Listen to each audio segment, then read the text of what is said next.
In the third lecture of probability theory, we completed the discussion about some important propositions following Kolmogorov's axiom of modern theory of probability. It is likely that some of them were already presented to you at A-level courses. However, here we proved them formally, starting from Kolmogorov's axioms and using set theory.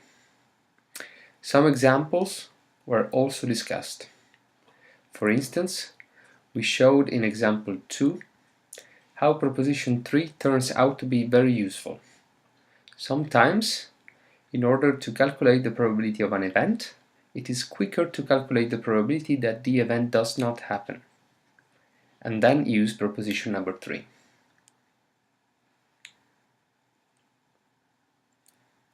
Proposition 6 is certainly the one used the most when solving the exercises. Its proof makes full use of a trick, considering an event, that is a set, as union of two other sets representing disjoint events, and then applying proposition number 2.